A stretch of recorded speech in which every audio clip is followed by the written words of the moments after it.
back from the dead, back from the dead. Hello, people of Earth. How are you doing today? I hope you are doing well. We're here to talk about Portals by Melanie Martinez. If you don't know, Melanie Martinez came out with a new album called Portals. Listen to it if you haven't already. We're here to talk about it. Okay. First, we need to talk about the elephant in the room. New sound. Let's go. We entered a whole new era for Melanie Martinez because if you don't know, I don't know how you wouldn't, but Melanie Martinez has been kind of doing the schoolgirl, cutesy, I don't know what you would call it. She had this like pastel-y schoolgirl vibe going on, and now she like went to aliens. I love it. I love this era 100%. There's a couple of things I do want to talk about with this different sound is I like it. I really do. I love these songs. I've had a lot of them on repeat, especially Evil, The Contortionist, Nymphology, Moon Cycle. I love those songs.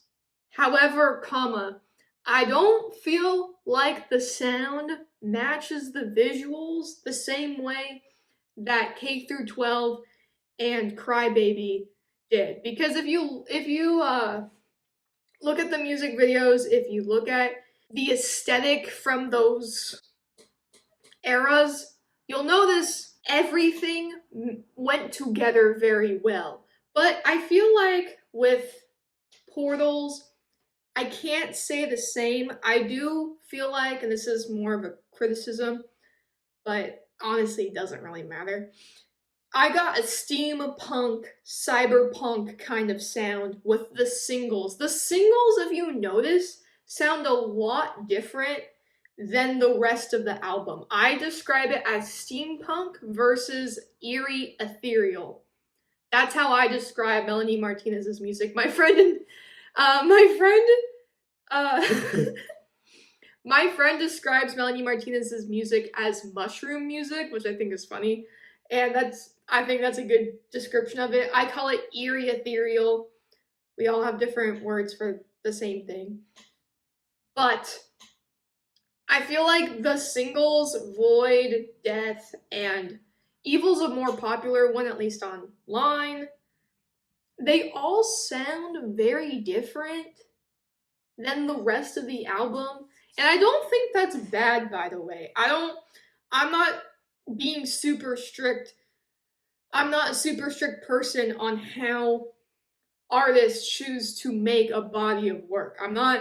I don't care. Music is music. The artist is the artist. They had a vision. This is what it is. And if you like it, you like it. If you don't, you don't. That's how I feel about art anyway. But I'm just pointing out that once you hear like how different the singles are from the rest of the album, it's kind of weird, but doesn't really matter. It's just kind of like, I feel like the singles were made in a different session altogether than the rest of the album, if that makes sense. But I don't know. I do like how she put the meaning of the songs up on her Instagram. I thought that was interesting.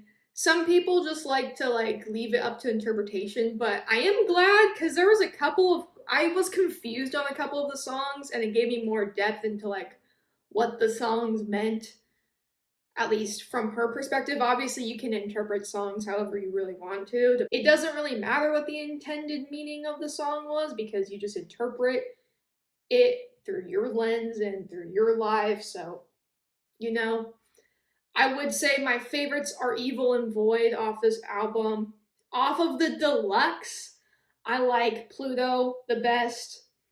I really like The Contortionist, Nymphology, and Moon Cycle. You can definitely see the progression of Melanie's career.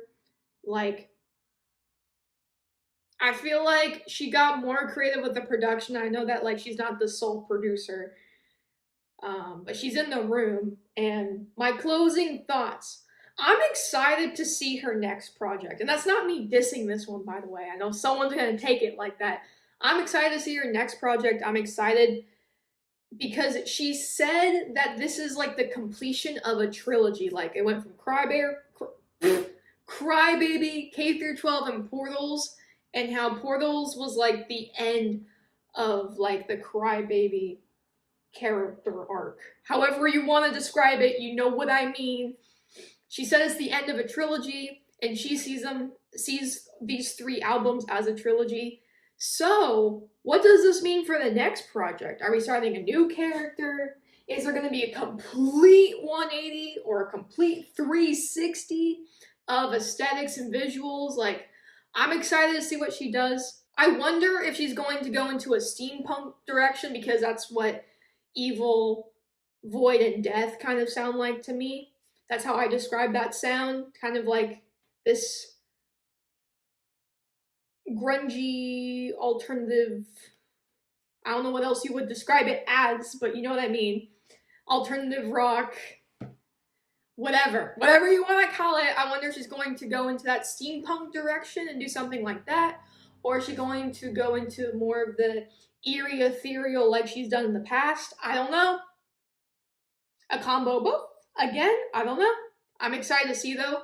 I do applaud her for having concept albums, and she talked a bit about this on her story. I do think it's cool that she does concept albums, because there aren't concept albums are commitment from the artist. Like, if you're doing a concept album, you stick to the aesthetic, you stick to the sound, you stick to whatever you're going for. There's a very clear vision with concept albums. You have to know like, it's all very thought out. And I do like and appreciate that she does concept albums, because I personally really like concept albums.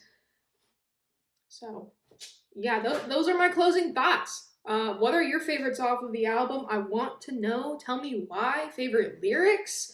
The lyrics in this album were, I'm like, damn, Melanie, pulling out the quill, pulling out your little quill. Just, I don't know what I'm saying. Anyway, the lyrics in this album, I think, were really good. I think over time, like, I don't know if I would say she's improved, because I think her lyrics have always been really good, but the lyrics in this album were so, like, they really got me in my feels. They made me reprocess old situations. You know what I'm talking about? So I'm really glad that she came out with this body of work. I'm excited to see what she does next.